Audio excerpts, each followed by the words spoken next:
Hello everyone and welcome back to the Synergy Sanctum. My name is Justin. Thank you so much for stopping by.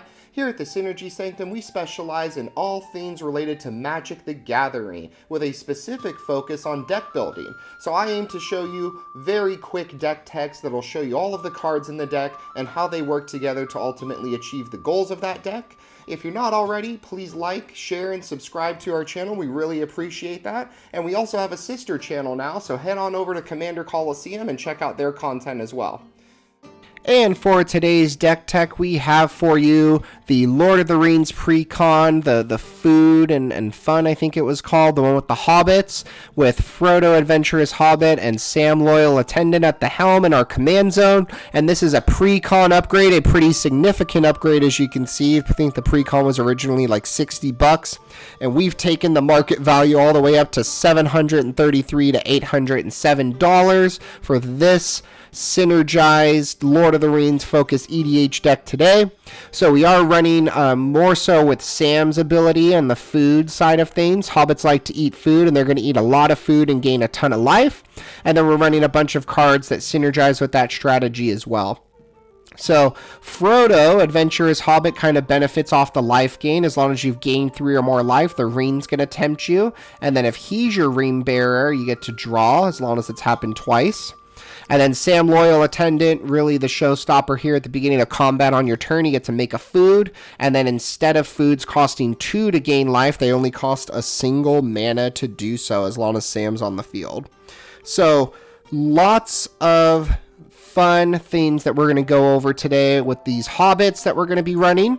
34 lands in this deck, with 11 of those being basic among the 3 colors, and then 23 of those being non-basics. We want to make sure that our colors are all fixed and we're going to be able to do whatever we're trying to accomplish.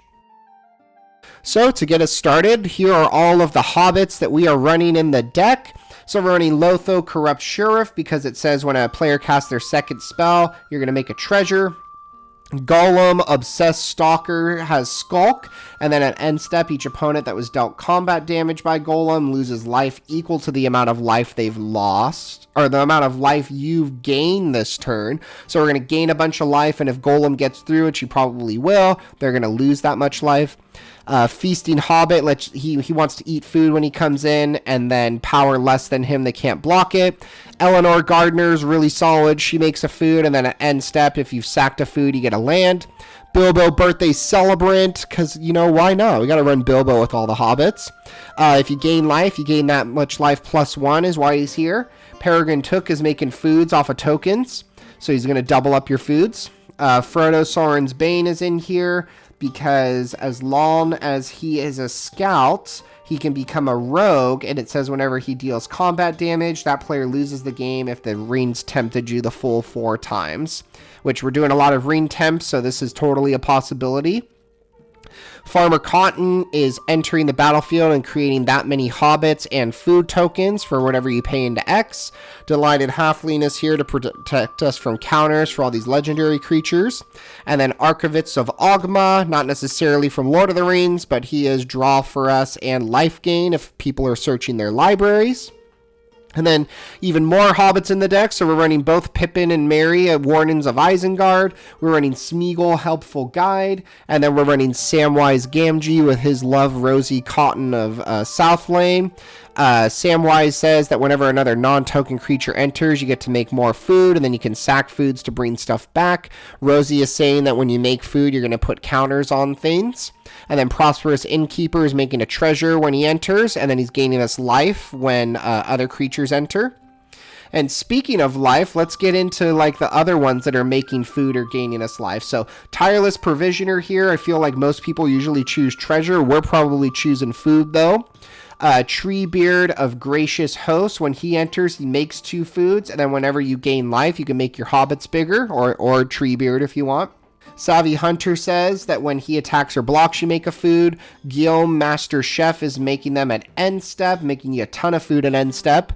Soul's Attendant, Soul Warden, and Essence Warden, going to gain you a ton of life off of creatures entering anywhere. Gilded Goose is making you food. Etherflux Reservoir is kind of a win con in this deck, so we're going to be gaining a lot of life, so you can Death Star somebody. Exsanguate is another backup win con. You pay into the X, and they're going to lose, and you're going to gain a bunch. And then here's where we really start breaking this life gain strategy with all of these mono white cards. So Congregate being the first, you're going to gain 2 life for each creature on the battlefield. So disgusting. And then there's additional token synergies as well. So Parallel Lives being in here to double up the food tokens. Mirkwood Bats, whenever you create or sack a token, you're gonna everyone's gonna lose a life. And then Kadira, Caller of the Small, I thought was really funny in here with all the hobbits, because she's making rabbits, and Sam wants rabbits for his stew, so this is perfect. You're gonna get rabbits equal to the amount of food tokens that you control, so really solid there. And then other good stuff in the deck. So we're running Worldly Tutor and a Lattery's Call to get the specific hobbits we might want. Triumph of the Hordes is a backup plan to give everybody Infect and Trample for the turn. So pretty scary. We are running the One Ring, because why not? We are a Lord of the Rings themed deck. We're also running Sword of Feast and Famine to untap all of our lands. Mithril Coat to protect our hobbits. Diabolic Intents, another tutor at the cost of sacking a creature. Ghostly Prison to protect us, and then Sanguine Bond, all of this life gain we're gaining. Somebody's going to lose that much life. And then draw on the deck. We're running both of the creatures that draw off of combat damage, because these hobbits are angry if people are coming into the Shire. So Toski and Offering Frostfane are going to draw off of combat damage per creature. The Gaffer is going to let you draw based off of gaining 3 or more life, which is conveniently how much a food gets you. Shamanic Revelation for the draw for each hobbit you have. Painful Truths lets you draw based off of the amount of color spent, so just spend all 3 and you get 3 draws. Knight's Whisper, draw 2 at the cost of 2 life. And then Call of the Rain has the Rain Tempts You ability, as well as a draw added on to this as well. And then lots of removal in the deck to control the board state. So we're running Toxic Deluge and Battle of the Bywater as our board wipes. The Hobbits should survive Battle of the Bywater, and they should also survive Fell the Mighty. Swords to Plowshares, Path to Exile, Go for the Throat, and Mortality Spear are all targeted removal, as well as Assassin's Trophy and Anguish Unmaking.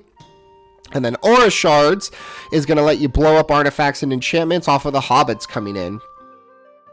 And then finally, rounding us out, here's our mana package for the deck. So we're running Soul Ring as our single rock. We've got Birds of Paradise as an additional dork. Chromatic Lantern's going to be our color fixing for all of our lands. Ring Ghost South's letting us get, it lets us tempt the ring first, and then it lets us get a bunch of lands. Farseek to go fetch specific duels or tri-lands. Smothering Tides giving us a bunch of treasures. Cryptolith Rites turning all of your hobbits into dorks, and then Mirari's Wake is doubling up your lands for additional mana. And with that, our show has come to an end. Thank you so much for watching our video, and if you enjoyed that video, feel free to share it out with any friends who might find value in it as well. Thank you so much for stopping by. We hope to see you again soon. Have a good one.